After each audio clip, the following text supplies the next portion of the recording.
Alhamdulillahilladzi hadana lihada wa ma kunna linahtadiya laula an hadanallah.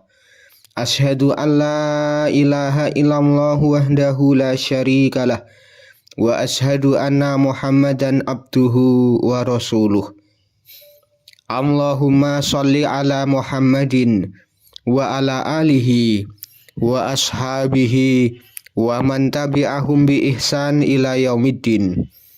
Faya ayyuhal hadirun ittaqullaha haqqa tuqatih. Faqala ta'ala ya ayyuhalladzina amanu ittaqullaha haqqa tuqatih wa la tamutunna illa wa antum muslimun. Jamaah Jum'ah rahimakumullah.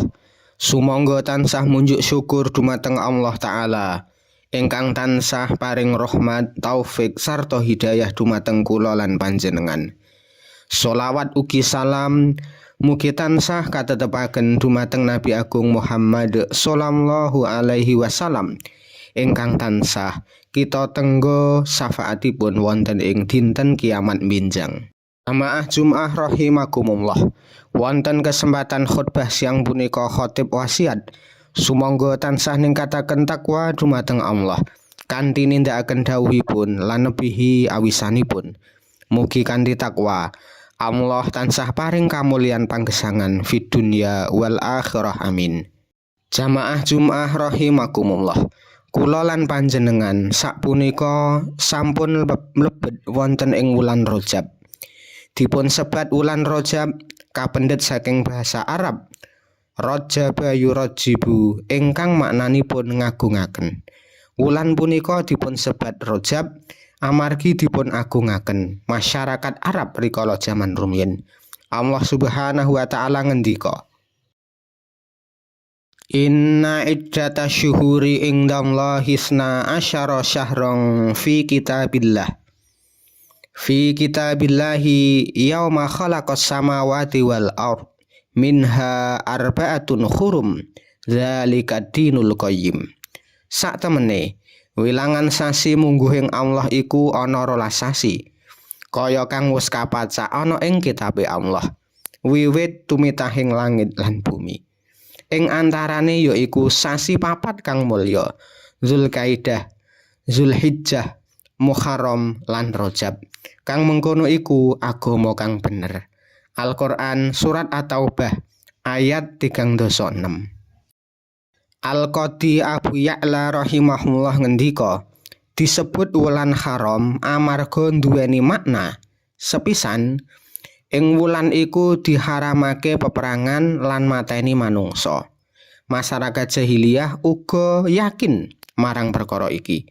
Kaping loro, ana ing wulan iku dilarang nindakake sakabehing perkara haram amarga dosane luwih gedhe. Mula ing wulan-wulan haram iku luwih diakehi nindakake amal ibadah lan seweneh saka laku kabecikan. Jamaah Jum'ah rahimakumullah. Lajeng punapa kemawon ingkang prayogi dipun lampahi ing wulan Rajab punika. Sepisan nebihi tumindak maksiat. Ing wulan punika kula lan panjenengan dipun haramaken nindakaken maksiat amargi hukumipun langkung haram tinimbang ing wulan sanes. Wonten ing kitab Lataiful Ma'arif dipun jelasaken bilih sahabat Ibnu Abbas paring pangandikan maksiat ana ing wulan haram iku dosane luwih gedhe lan nindakake amal ana ing wulan haram iku ganjarane luwih akeh. Mila maksiat manah, maksiat lisan, maksiat paningal, maksiat talinga lan sedaya maksiat anggota badan kedah dipun tebihi. Artosipun sedaya lampah maksiat ingkang saged ndumugaken dosa ageng lan dosa alit kedah dipun tebihi. Ngendika Allah Subhanahu wa taala, Ing tajtanibu kaba'ira ma tunhauna anhu nukafir angkum sayyiatikum wa nudkhilkum mudkhalan karima. Menawa sira padha angedoi laku dosa-dosa gedhe kang sira pancen padha dicegah nindakake, Yekti ingsun bakal anutup lan anglebur kaluputan nira kang cilik, lan bakal anglebokake sira kabeh ana ing papan kang minulya. Al-Qur'an Surat An-Nisa ayat 37. Kawis ingkang kaping kalih ningkataken semangat amal kabecikan.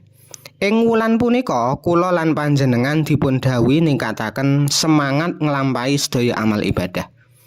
Miterat para ulama kados dene Sufyan Ats-Tsauri lan Hasan Al-Basri bilih piyambakipun remen nindakaken siam ing wulan haram.